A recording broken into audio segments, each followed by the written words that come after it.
Om Sthapakaya cha dharmasya sarvadharmaswarupine avataravarishthaya Ramakrishnaya te namaha. The path of bhakti, the divine love, where man's whole being, the entire existence of human existence is going to travel from the mundane to the eternal, where the eternal is going to descend into the heart of the limited being, the human. Imagine the eternity and infinity in the heart expanding to limitless existence and dissolving the bodily existence, the puny human life and pursuits, where infinite bliss, eternal life is being experienced by the soul. What does it care for the small things of this world, small possessions which is going to disappear, a short life which like a spark of lightning appears and disappears on this earth, and where about the eternal, unending existence? What a difference! And this is what we are trying to understand, the Bhagavan and Bhakta, how they each other, it is like mother lifting a child and trying to feel its oneness. The God lifts the devotee and feel oneness with it in such a way. His oneness is different from our oneness with God. He is infinite, eternal. When God finds oneness with a jiva, the infinite is feeling oneness with jiva. It is like a river entering into ocean, a drop of rain falling on the ocean, which becomes ocean itself. In Upanishads, scriptures, they explain the river entering the ocean.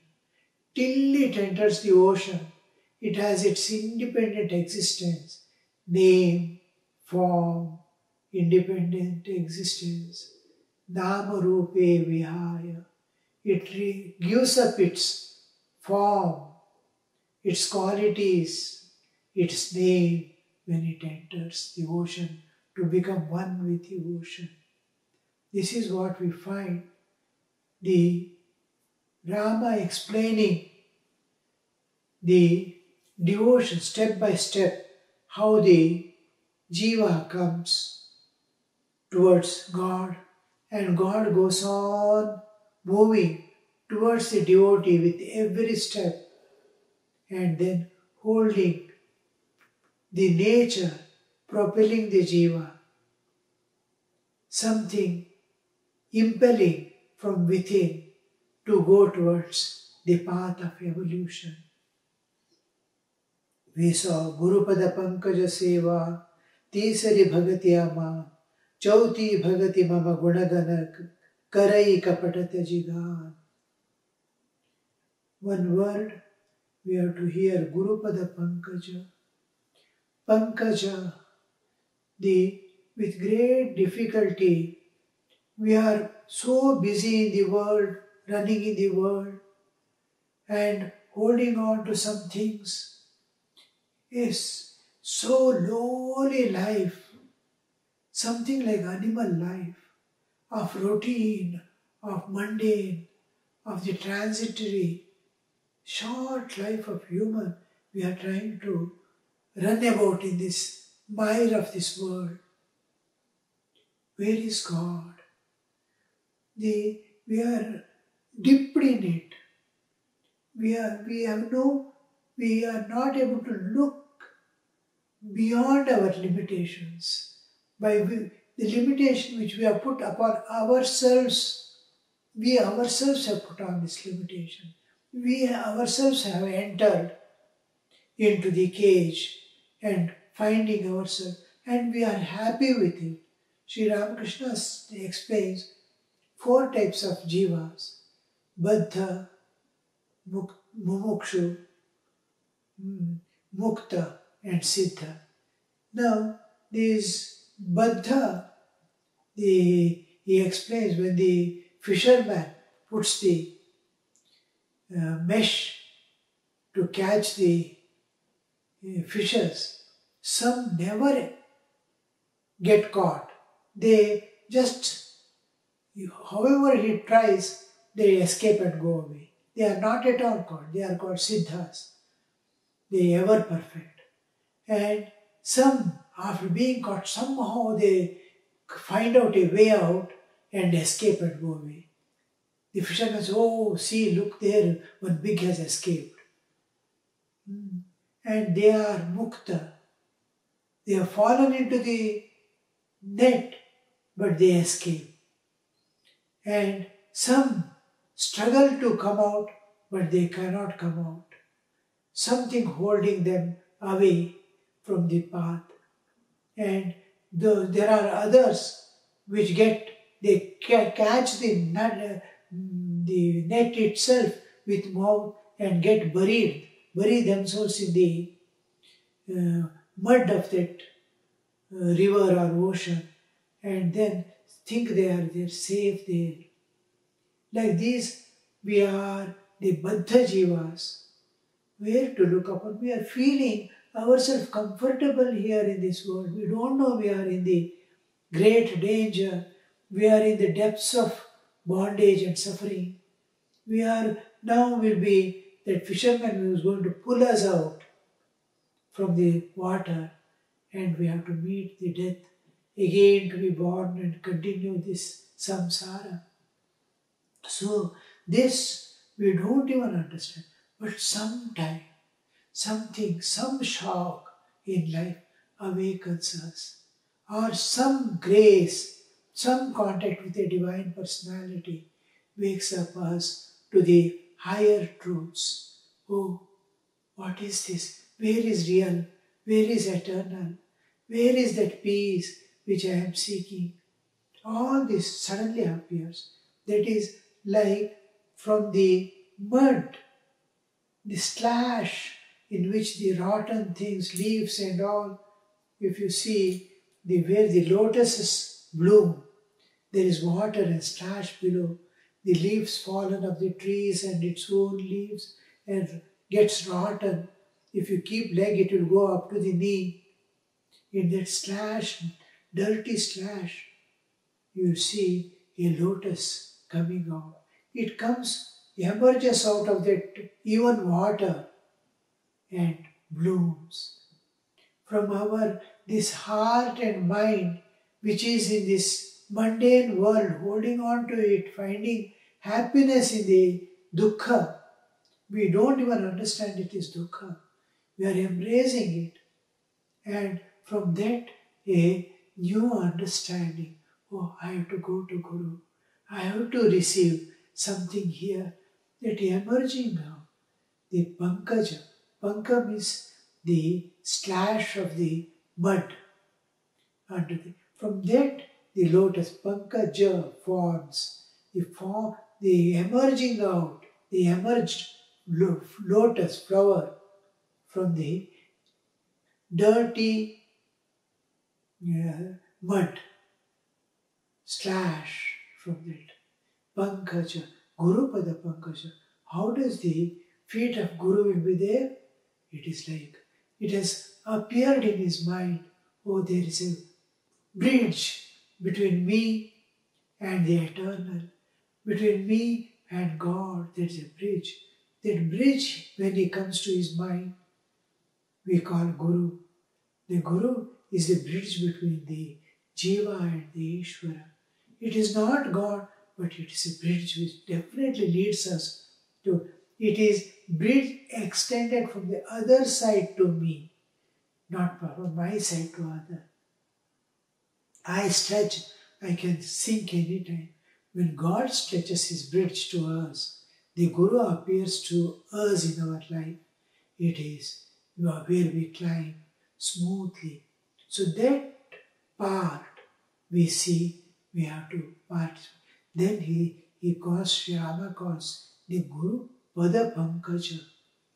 And Pankaja is lotus. The lotus in Hinduism, in even Buddhism and all we see, it represents consciousness, Chaitanya, Jada and Chaitanya. Chaitanya gives life, Jada gives the support. The all material body, everything is there. Unless the consciousness manifests, there is no life. Life is expression of consciousness through matter. So that consciousness is represented, which gives life to all that. And even the material world, which is appearing, it's revealing itself to be seen by me, perceived by me, because behind it is the pure existence, the God. So it represents the Chaitanya, it makes everything Chaitanya. It represents that light which makes everything illumined. So this Pankaja represents that consciousness. It represents bliss, Ananda. Whoever looks at it, that flower, how much joy he gets. The Ananda, it represents Ananda. It represents existence.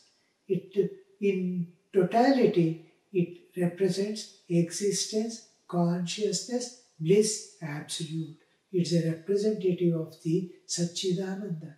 Guru's Pada, Sri Rama is comparing it to the Satchidananda. It is the absolute appearing as the feet of the Lord, because it is the first thing to which you can hold and stretch yourself away from the slush of the earth, the mire of the world. So here, and then the same Guru, you will see in the next, Mantra japa mama dhrida vishwasa, panchama bhajanaso veda prakasa. Mantra japa mama dhrida vishwasa. Mantra japa mama dhrida vishwasa. Mantra, when Guru meets, he gives you a mantra. Mantra is what the Guru, after having realized God in various ways, he struggles, giving up all things of the world and worldly pursuits, worldly enjoyments, worldly possessions. He goes on calling, doing only his duties of life. He goes on calling on God.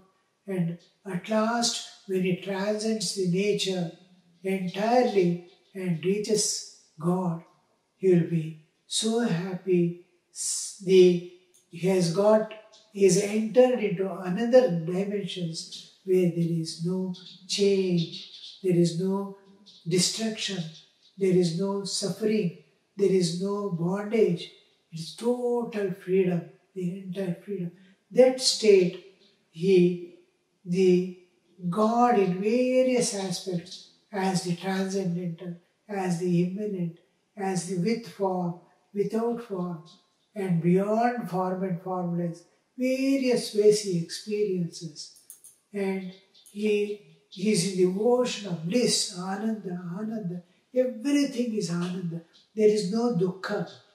Dukkha Rahita Sukha is called Ananda, where there is no bondage, total freedom.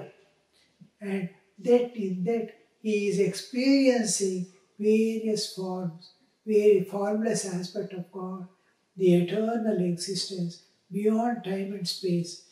See, in the Western sense, the divinity and eternity, spirituality and all have a different meaning. When Westerners use in Western religions, when they use the term eternity, the time is considered to be eternal. When we say eternity in Hinduism or in Buddhism, when we use the term eternity, there is no time, timeless existence. Here, time is taken to be going on and on and on endlessly. There is a lot of difference. Their divinity means the absolute, touching where the absolute and the relative meet, and from where the absolute percolates into the relative. In the other religions, Western religions, when they say divinity, it has an entirely different picture. The divinity, they don't have the concept of eternal and infinite existence beyond creation.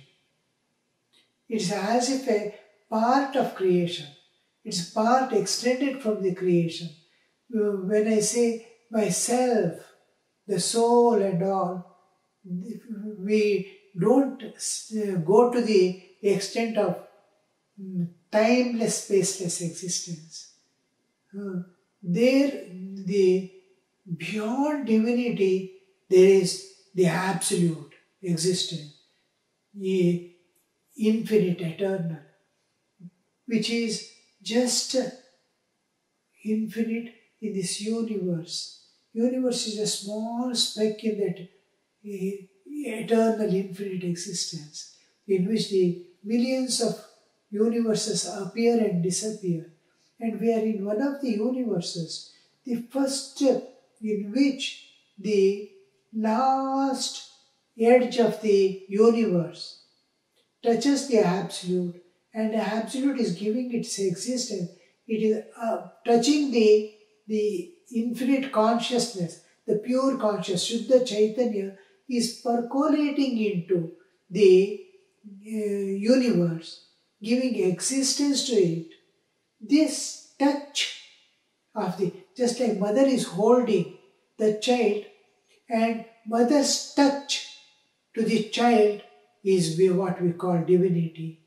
The absolute existence touching and holding the relative existence, the universe, we call from there the percolation begins. Beyond that is unlimited, timeless, spaceless. But that same timeless, spaceless Chaitanya, the pure consciousness, is percolating through whole thing.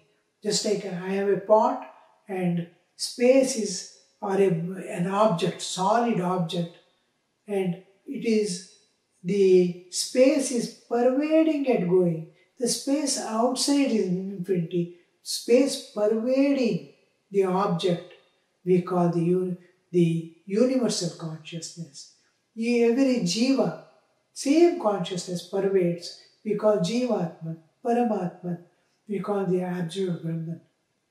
This absolute Brahman becoming the Ishvara is where we call divinity.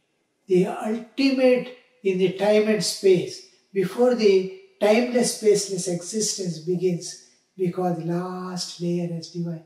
The light is percolating inside of the absolute into it. That light, where it begins, I call divinity. And everything is appearing, Sat aspect is appearing as the matter.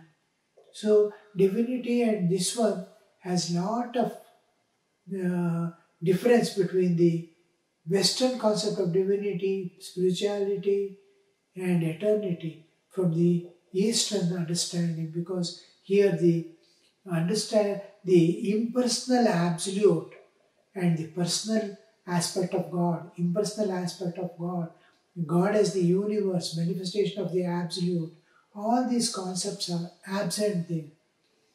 So then when the Guru experiences one by one aspect of God, one by one aspect of all reality, the God manifesting in the heart of every jiva, the consciousness pervading, existing within us, all this, after God gives various ways of His existence, He tells, you are in the ocean of bliss now. No bondage can appear again in your life. No dukkha can appear in your life anymore. But this experience of unending bliss, endless peace, total freedom, eternal freedom from nature, you cannot explain even to others. You cannot give them to anybody. Your experience you cannot exchange. Give them, show them what it is. Make them understand also it is impossible. But they can see in you something that they consider as the highest or something. It's beyond our understanding. Now, you have seen me in various aspects. Now I take the form of mantra and be in your consciousness. I am that mantra. Look, you have seen me as Rama, you have seen me as Krishna, you have seen me as Durga, you have seen me in so various forms. You have seen my formless aspect. Now I am becoming mantra. He appears as mantra. Mantra, it has the sound aspect, it has consciousness, it's conscious, it is power-packed. Consciousness is there, power is there, all power to take the jiva to the beyond. That God has become that mantra. Words are there. Bij mantras are there. This combination, he says, this sound, I am there as sound, I am there as words, I am there as symbols, I am there as consciousness, I am there as the power, Shakti. And this, if you give to others, it takes the carrier is the sound.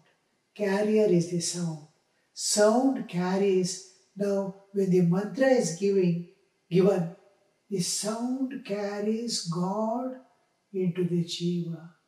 The Guru, when he utters the mantra, he takes the God, he is carrying the God, and God has taken the form of word because it is coming from the enlightened soul's consciousness as mantra.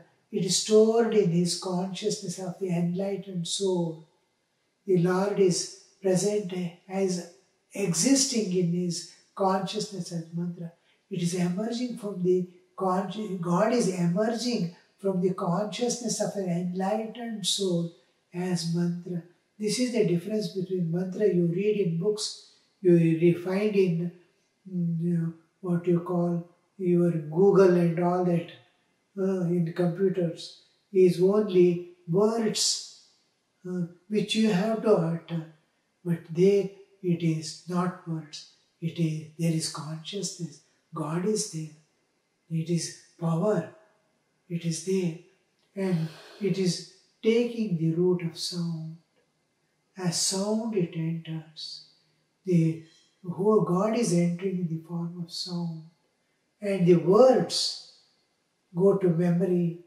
The rest go to his heart, the root of his existence, the pivot of his existence. The mantra, the Shakti, because he is not yet ready to. Otherwise, if he is ready, the moment he hears the mantra, the God stands in front of him. Like Sri Ramakrishna, when he was initiated with the mantra, immediately he gets the vision of God. He is ready. But we are not yet ready. We have to prepare ourselves with great love. When we do the mantra japa, mantra becomes mantra Chaitanya. Till then, the Chaitanya, the consciousness, God, the God's power, God as consciousness remains in the heart of the disciple who has been initiated by an enlightened soul. And mantra goes the word alone goes to the memory. Yeah.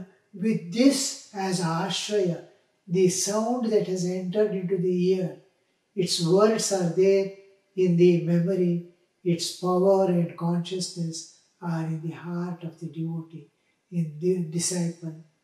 So when the disciple with great faith in God, Dhrida Vishwasa, Mantra Japa, Dhrida Vishwasa, with great faith, yes, God is there, God has come to my heart, the Guru has given me God in the form of mantra.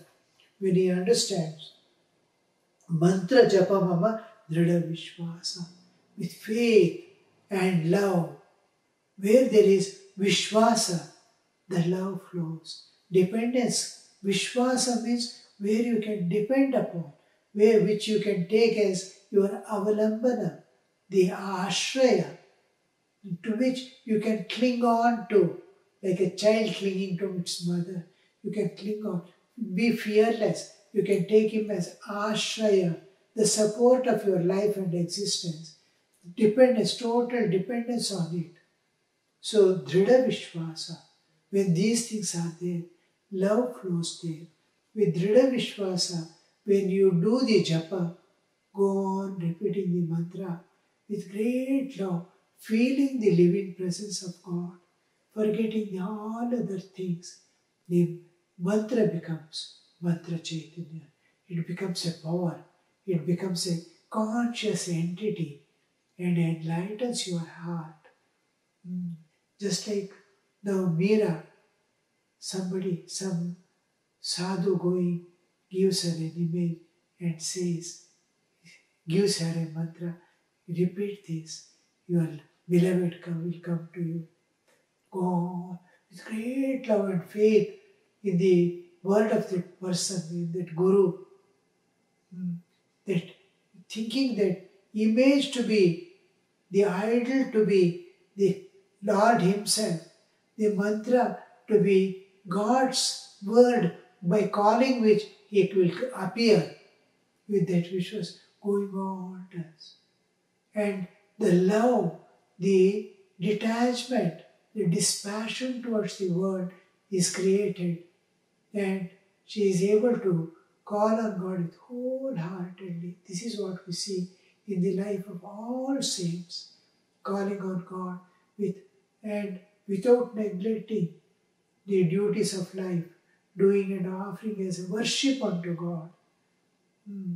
We don't see much formal worship sitting and doing by the saints, but they may begin a little to give validity to the procedures, but they are more concerned with loving God and offering everything what they do as a worship unto Him. So this calling on God, repeating the mantra with great love, makes the, now when Meera says, Krishna, call once, He is there in her presence. Any saint, Tukaram or any other saint, when they call on God, the God appears in front of him as he wants, as each person wants. Maybe one is a devotee of Durga, he appears as Durga. As Shiva, he appears as Shiva. And he fulfills the desire of appearance of God.